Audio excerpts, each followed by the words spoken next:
Like the majority of the systems on the A320, the air conditioning system is fully automatic and is designed to provide a comfortable atmosphere in which to work and travel. We will begin our study of the system by first looking at the air conditioning packs. The A320 is equipped with two air conditioning packs located in the wing root area forward of the landing gear bay. Let's look at how a pack works. Hot bleed air enters the pack via a pack flow control valve. Its function is to adjust the flow rate through the pack. The air then passes through several stages within the pack, heat exchangers and air cycle machine, so that it is cooled to provide a conditioned air output. In fact, sub-zero temperatures can be achieved. Two of the stages are heat exchangers.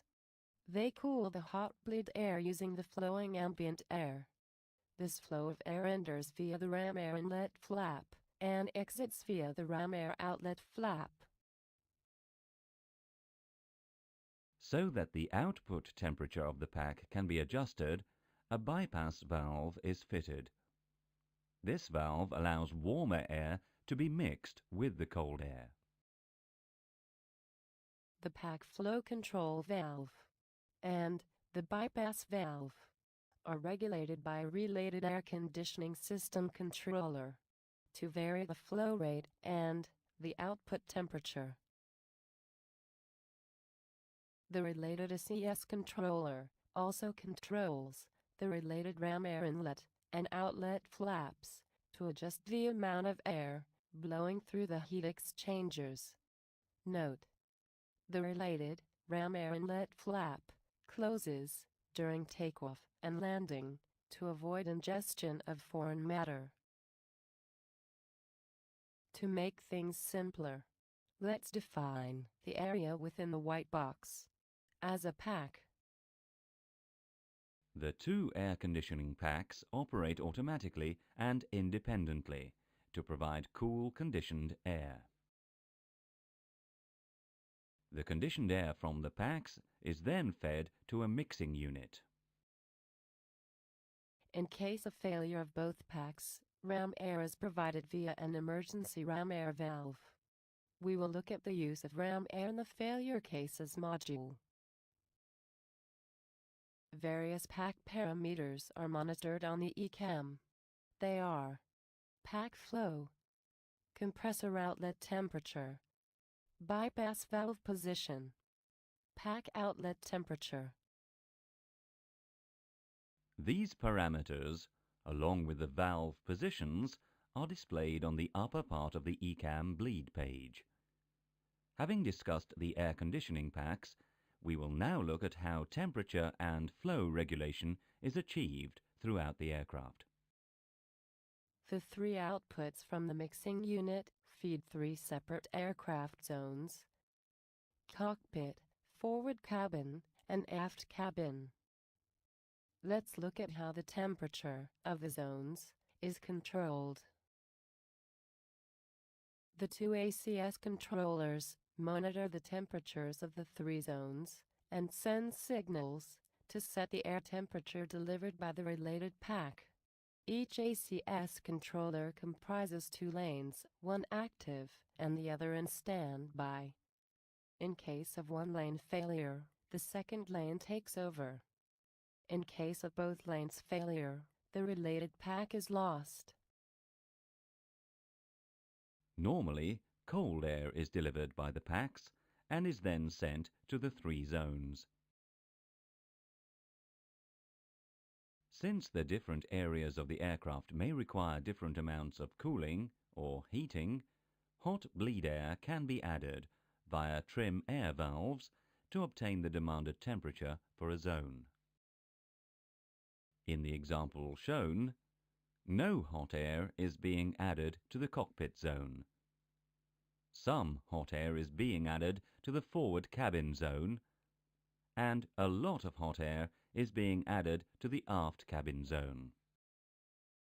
The trim air valves are supplied via a hot air valve. It regulates the pressure of the hot air supplied to the trim system and works as a shut-off valve.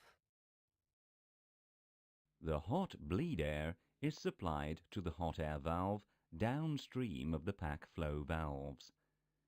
This means that if the pack flow valves are closed, there is no air supplied to the trim system. The hot air valve and the trim air valves will automatically close. The CS controller 1 controls the cockpit trim air valve and the hot air valve. The CS controller 2 controls the forward and aft cabin trim air valves. The related zone duct temperature, which is the temperature of the air entering a zone, is also monitored by the CS controller. Cockpit duct temperature by the CS controller 1. Forward and aft duct temperatures by the CS controller 2. The related zone temperature, which is the temperature of the ambient air, is also monitored by both the CS controllers. The zone duct temperatures and the zone temperatures, the trim air valves and the hot air valve, are shown on the ECAM air conditioning page. The ECAM cruise page also contains zone temperature indications. On the overhead panel, the air conditioning panel allows the pilots to control the air conditioning system. Let's look at this control in detail. The pack push-button switches control the related pack flow control valves. In this example, Pack 1 push-button switch is selected off, the related valve is closed. Pack 2 push-button switch is selected on, the related valve is open. The pack flow selector is used to select the needed pack flow. The guarded ram air push-button switch controls the emergency ram air valve. The example shows the ram air valve closed. The use of this push-button switch is restricted to abnormal conditions that will be discussed later. The hot air push-button switch controls the hot air valve. In the example shown, the valve is open. Now let's look at the temperature control. The zone temperature selectors are used to adjust the required temperature for a related zone. 2 cabin fans are installed to recycle cabin air and therefore save fuel. These fans establish a recirculation flow of air from the 3 aircraft zones to the mixing unit. In normal operation, there is no ECAM indication related to the cabin fans. The cabin fans push-button switch on the ventilation panel controls the cabin fans. This push-button switch can be used to switch the fans off in response to ECAM procedure.